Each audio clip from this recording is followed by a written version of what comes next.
Muy buenos días, amigos. Agradezco entrañablemente este espacio para volvernos a reunir y hablar un poco de las cosas que pasaron y de lo que puede pasar. Me preguntaba yo qué podía decir en un encuentro con los amigos y llegué a la conclusión de que el foro se prestaba para hacer un diálogo más profundo de algunos temas que durante mucho tiempo ni se manejaron ni se reconocían. Quiero expresar que muchas de las cosas que van a oír les van a resultar diferentes de lo que conocían, pero más abiertas a la explicación de la realidad.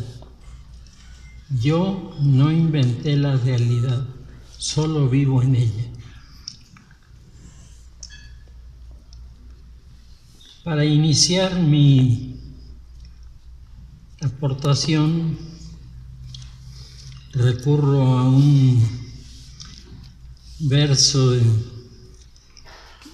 mi amigo Toño Sánchez que dice: cuento que te cuento lo que no debiera contar, contando con tu confianza, confío que no has de contar lo que contarte no quiero y yo no quise contar.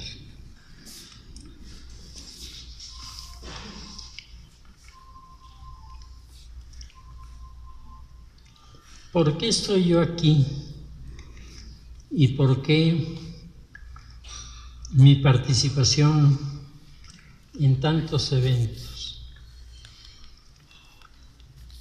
Éramos parte de una respuesta que se estaba generando por una iglesia que se encontraba confrontada con las tres revoluciones sociales paradigmáticas de nuestro tiempo: la Revolución China de 1911, la Revolución de México de 1910 y la Revolución Rusa de 1917.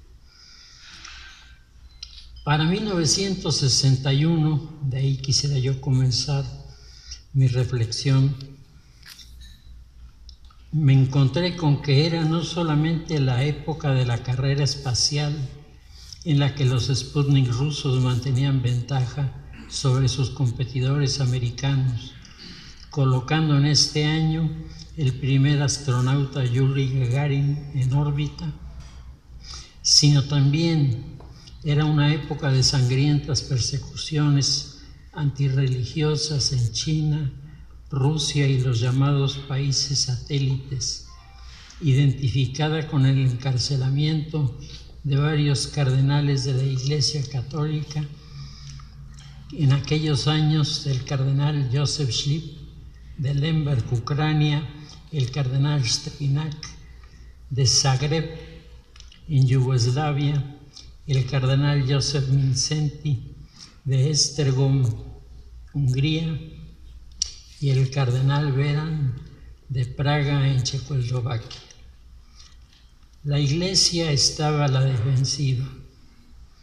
Desde el pontificado de Pío XI se había advertido al mundo sobre los riesgos, primero del fascismo, con la encíclica Non Abbiamo Bisogno del 29 de junio de 1931, del capitalismo con la encíclica Quadragésimo Año del 15 de mayo de 1932, del nazismo con la encíclica Mit Brennen der Sorge del 14 de marzo de 1937, del comunismo con la encíclica Divini Redemptoris del 19 de marzo de 1937.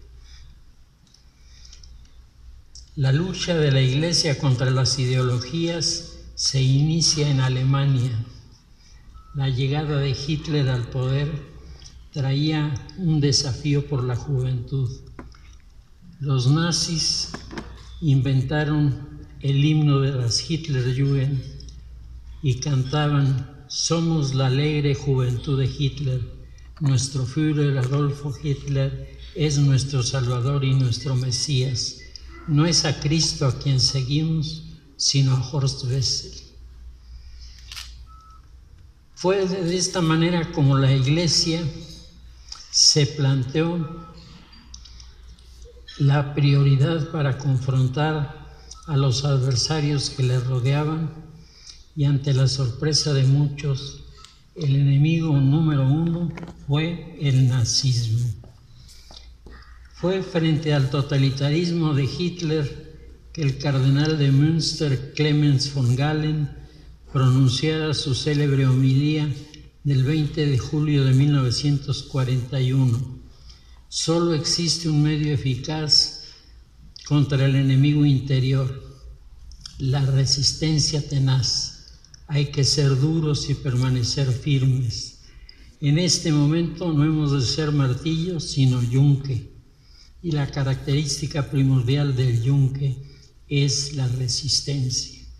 Ahí están las raíces de esta organización de jóvenes católicos que hace algún tiempo era señalada no necesariamente por sus características reales, sino por lo que las mentes han inventado al respecto. Se adoptó el lema Sta firmus ut incus percussa de San Ignacio de Antioquía: está firme como el yunque que es golpeado. Por el Intermarium, que es la sociedad a través de la cual la Iglesia expresa su estrategia, comienzan a crearse grupos encargados particularmente a los jesuitas. Heinz Knocke, un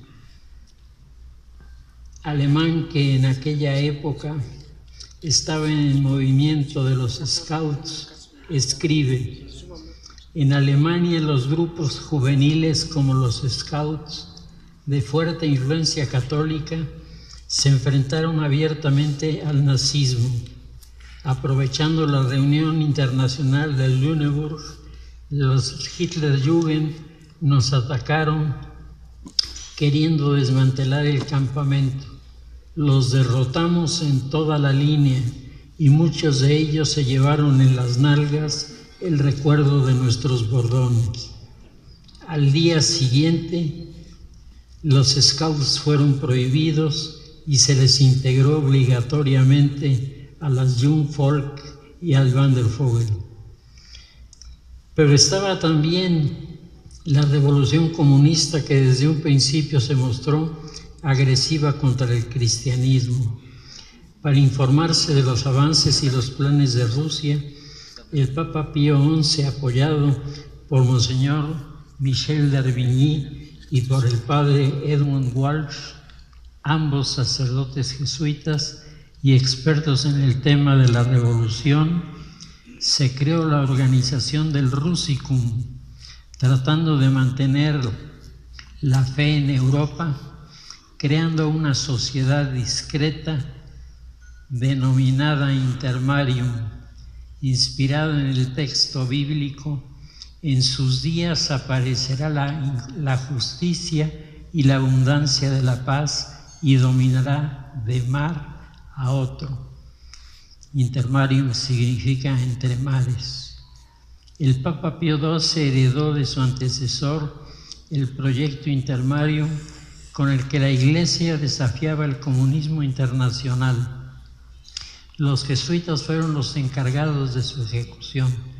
por lo que algunos de ellos crearon organizaciones juveniles reservadas en América Latina, destinadas a formar líderes católicos capaces de confrontar en las universidades la ofensiva comunista, que ya eran consideradas como un punto neurálgico. Así aparecieron en América la Sociedad del Servicio a Cristo Rey, fundada por el jesuita Alberto Hurtado Cruchaga, que fue canonizado por el Papa Benedicto XVI. Dice en Santiago de Chile Bernardo Leighton: nunca supe por qué la Iglesia liquidó ese movimiento. Seguramente algunos clérigos se indignaron de que los laicos pensaran por su cuenta y actuaran en política con libertad de conciencia. Se fundó también la Sociedad Convivio del padre Alberto de Castro, sacerdote jesuita, que operaba en el Colegio Belén. Allí, en esta institución, ingresó Fidel Castro Ruz en La Habana, Cuba, y permaneció varios meses ahí. La Falange Nacionalista fue fundada por el padre Félix Restrepo, sacerdote jesuita. La Falange, fundada por Rafael Caldera, del Colegio San Ignacio en Caracas. Recientemente ha aparecido la información de que en la Universidad de El Salvador, atendida por los jesuitas en Buenos Aires, en Argentina, existió una organización reservada juvenil denominada la Guardia de Hierro, cuyo asesor espiritual era el padre Jorge Bergoglio, hoy Papa Francisco, felizmente reinante. En México, el país convulsionado por las persecuciones religiosas, la década de los 50 vio aparecer en Puebla una organización discreta promovida por los jesuitas Manuel Figueroa Luna, el padre Julio Vértiz, el padre Agustín da Silva, el padre Valeriano Ruiz, quienes convocaron a la fundación del Yunque en Puebla a un grupo de jóvenes idealistas y valientes, entre los que destacan José Luis Hernández Núñez, Ramón Plata Moreno, José Antonio Quintana Fernández, Klaus Feldman Petersen, Teodoro Terés Reina, Herberto y Manuel Rodríguez Concha, entre otros. Algunas de las organizaciones fundadas por los jesuitas tuvieron un fuerte sentido clerical, dependiendo de la dirección de sus fundadores. Por el contrario, otras son pioneras en la aceptación y promoción de la opción madura por los laicos. De Monseñor Octaviano Márquez y Toriz y del padre Figueroa aprendimos que nada se puede hacer sin el obispo. El padre Figueroa fallecería el 30 de mayo de 1958, año en el que fallece también José Stalin, y con la muerte de José Stalin se inician los grandes cambios en Rusia. El Frente Universitario Anticomunista, nacido en abril de 1955, que yo presidía, era parte de esta acción.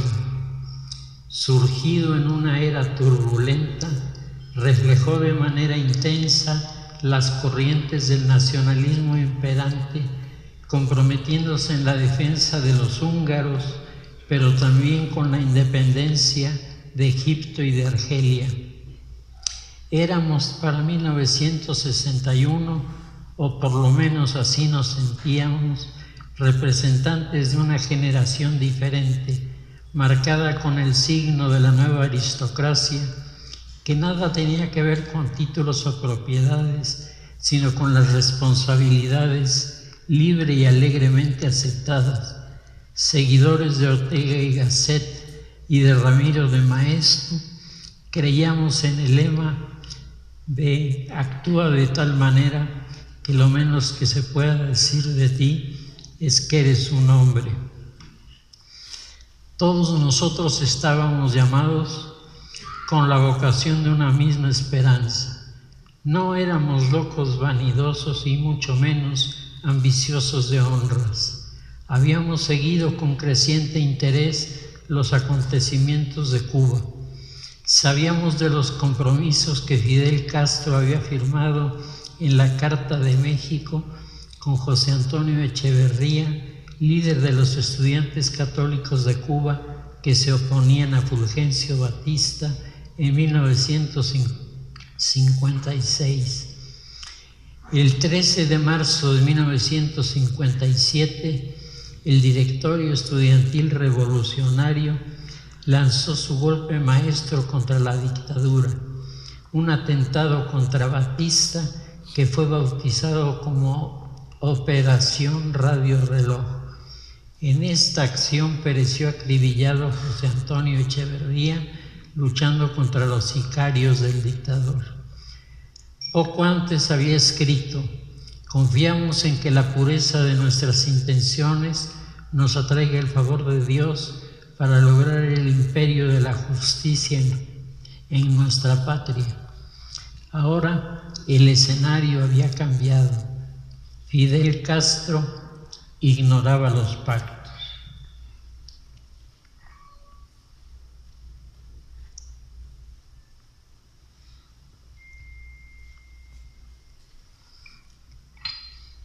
Escuchamos alarmados la homilía de Monseñor Pérez Serantes, antiguo aliado de Fidel en Cuba, quien en agosto de 1960 dijo: el enemigo, el comunismo, está dentro, no son rumores, con el comunismo nada, absolutamente nada. Nos sentimos traicionados y burlados cuando Fidel Castro declaró en la televisión cubana: he sido, soy y seré siempre comunista, en medio de una feroz campaña jacobina coreada con lemas que los curas corten caña y si no quieren cortar, que se larguen para España. O bien, Fidel, Fidel, ¿qué tiene Fidel que todos los curas no pueden con él? El 17 de abril de 1961, los cubanos anticastristas intentaron un desastroso desembarco en Bahía de Cochinos, que una vez rechazado dio paso a un amplio operativo de represión contra los reales y supuestos enemigos de Castro. Estas fueron las razones por las que, siendo presidente del FUA en 1961, convoqué a una manifestación de protesta en el Zócalo de esta ciudad de Puebla para el 24 de abril. En el manifiesto del Frente Universitario Anticomunista y en los discursos, el tema fue única y exclusivamente nuestro rechazo al comunismo castrista. Nunca nadie atacó a la universidad o mencionó el artículo 3 de la Constitución. Convoqué a la manifestación fuera de la universidad, convencido de que nos asistía el derecho de la libertad de expresión y asociación que siempre habíamos respetado con quienes habían organizado manifestaciones de signo diferente. Nunca propusimos una universidad clerical y mucho menos una universidad con sentido clasista, excluyente, como puede comprobarse con los documentos y declaraciones de aquella época. Nunca un sacerdote, un religioso o el obispo me dijo qué hacer o qué pensar. Todas y cada una de las cosas que hice, las hice porque pensé que era lo correcto. Como todas las personas, he tenido errores y aciertos, pero todos ellos son fruto de mi libertad y de mi voluntad. Frente a los hechos y acontecimientos de ese momento histórico, yo asumo mi responsabilidad. A veces me parece oír la voz de mis viejos amigos jesuitas diciendo: no desesperes frente a este mundo. El triunfo de la causa de la libertad, el bien y la justicia inevitablemente llegará. Felices los que estuvimos a su lado en esas horas cruciales. Aquí estamos algunos de los que vivimos la lucha por el ideal, los que hoy aspiramos a seguir en la vanguardia. Este puesto nos lo hemos ganado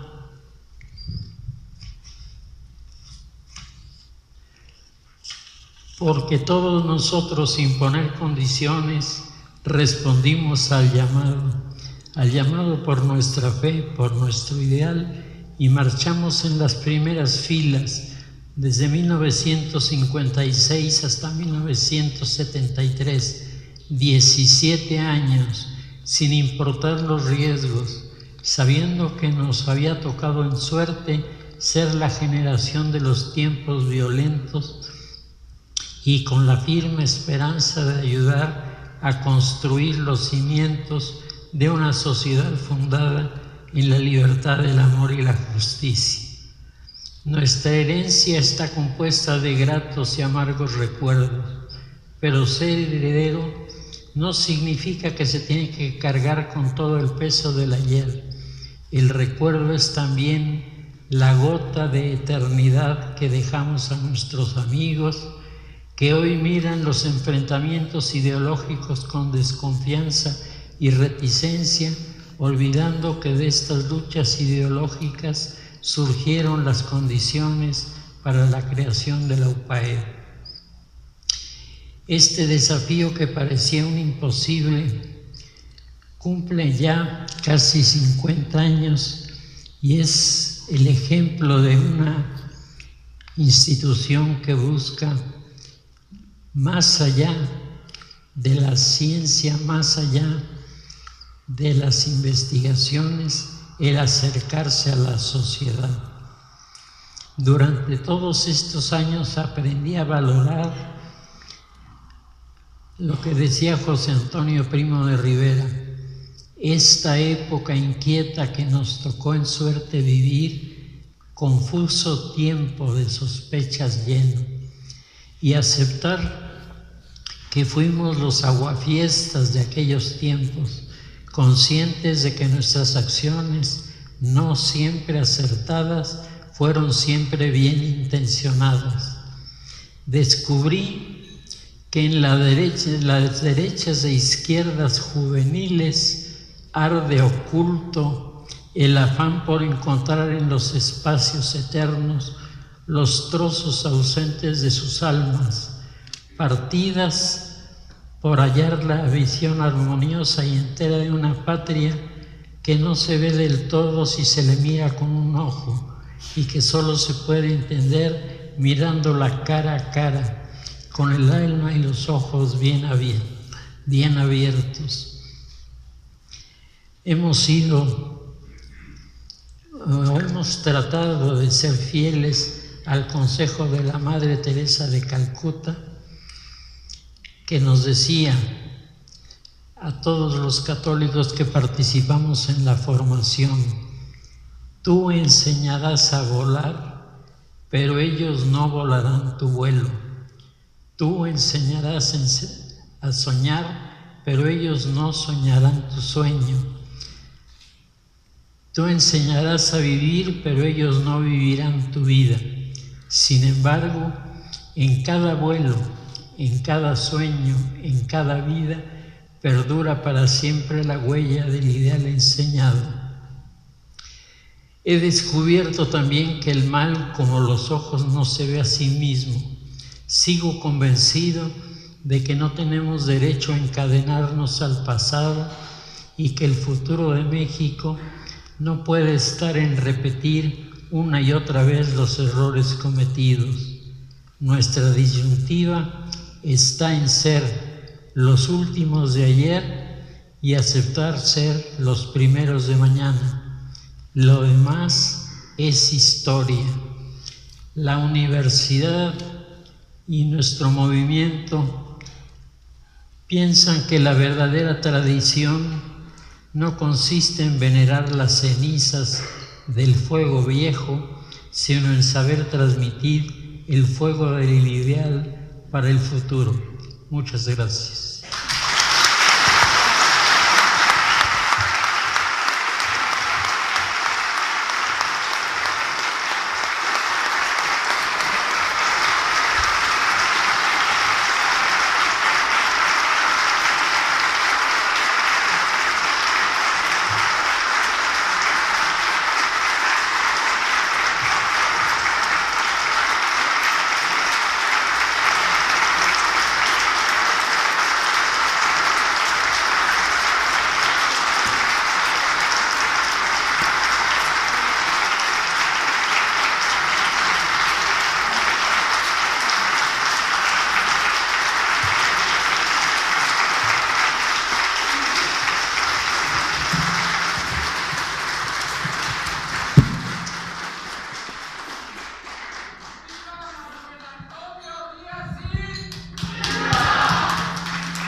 Les pedimos a sus hijas que acompañen a su hija Mari unas palabras que les van a dirigir a su papá.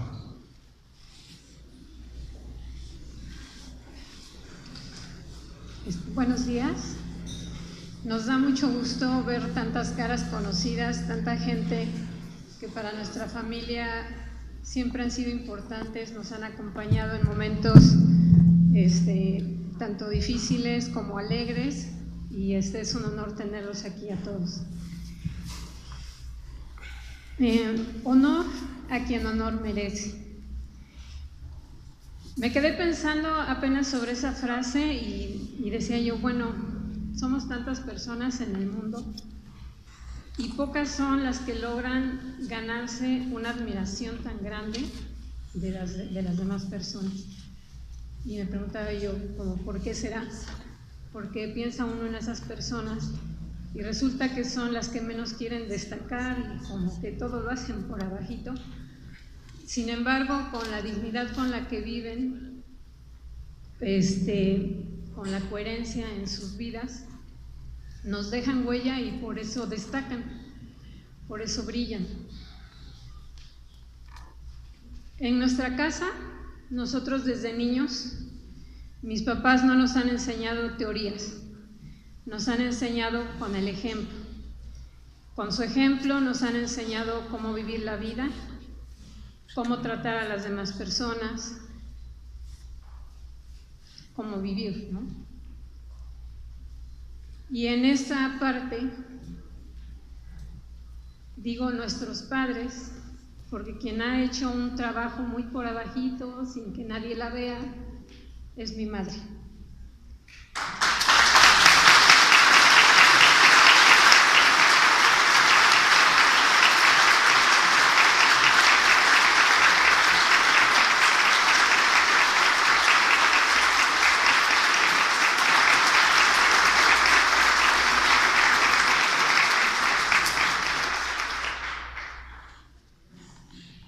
Reconozco muchísimo, obviamente, a mi papá, ¿verdad?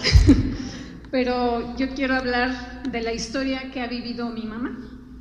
Mi mamá también ha vivido revoluciones con nosotros de niños, ha sorteado batallas, nos ha ayudado a hacer acuerdos, nos ha puesto ultimátums. Ha sido un pilar, el más fuerte, diría yo, de nuestra familia. Muchas cosas que ha logrado mi papá, les aseguro que no las hubiera logrado si no es porque mi mamá lo ha apoyado, lo ha apoyado incondicionalmente en todo. A nosotros, desde niños, nos ha tratado siempre con mucha ternura, nos ha enseñado que el diálogo con los hijos es lo mejor, porque siempre que teníamos nosotros algún problema, o tenemos, lo que hace es platicar con nosotros y darnos sus mejores consejos. Mi papá, a pesar de que por mucho tiempo estuvo muy ocupado, siempre veía la manera de darse el tiempo. Ahí es donde entra lo que le llaman el tiempo de calidad. Quizá no era mucho en espacio, pero en calidad nos ha dado lo mejor. Yo siempre les comento un hecho que yo recuerdo mucho, que en la primaria me dejaron una maqueta y mi papá se sentó conmigo con su plastilina y me ayudó a hacer una maqueta del Parián. Uno lo ve como algo tan sencillo, pero para él, el tener ese tiempo, el darme ese tiempo, es un momento que para mí valió oro. Y como esos, muchos, porque mi papá también siempre nos ha dado sus consejos, su cariño.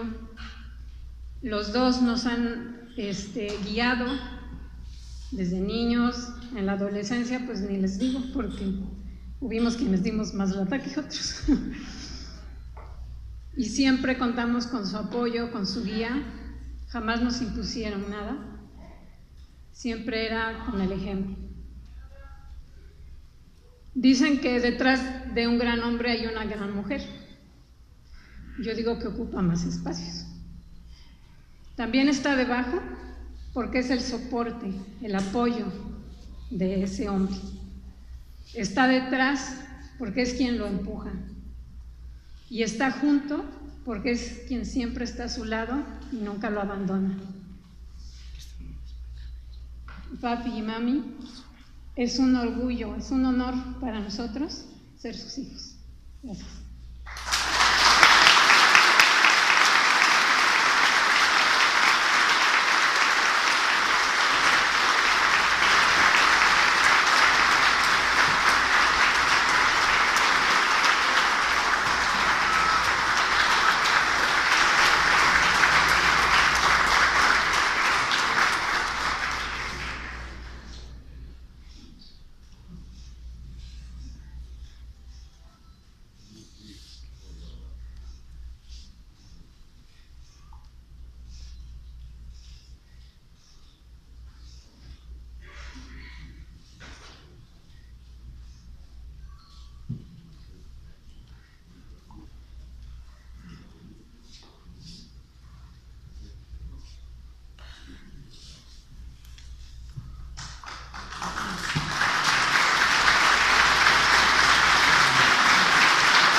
En este momento, el licenciado Alejandro Serrano les va a dirigir unas palabras en la entrega del reconocimiento a don Manuel, acompañado con varios de los organizadores de este gran homenaje.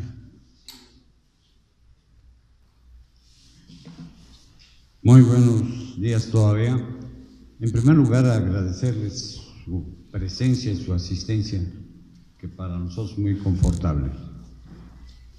Les doy las gracias a Gonzalo Montero, Carlos Montiel, Chucho, licenciado Benítez, que fuimos el equipo que en una reunión de café decidimos hacerle un homenaje al gran amigo y maestro don Manuel.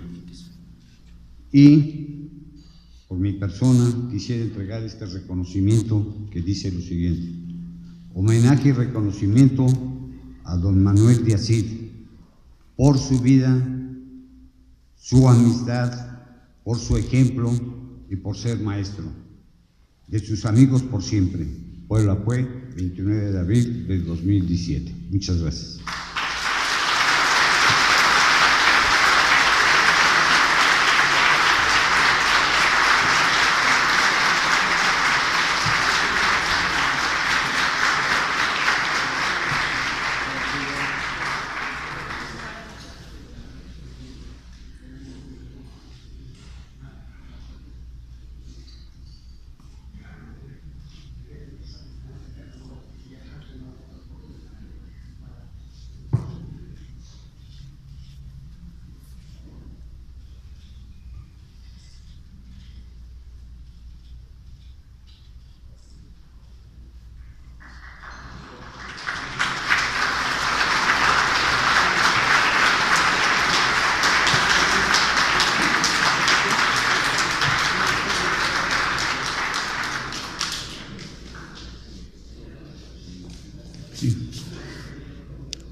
Queremos agradecer su existencia a todos ustedes que con tanto cariño, tanta puntualidad, tanta gratitud al maestro Manuel Díaz Cid, y que de todo corazón, pues todos somos participantes de este homenaje.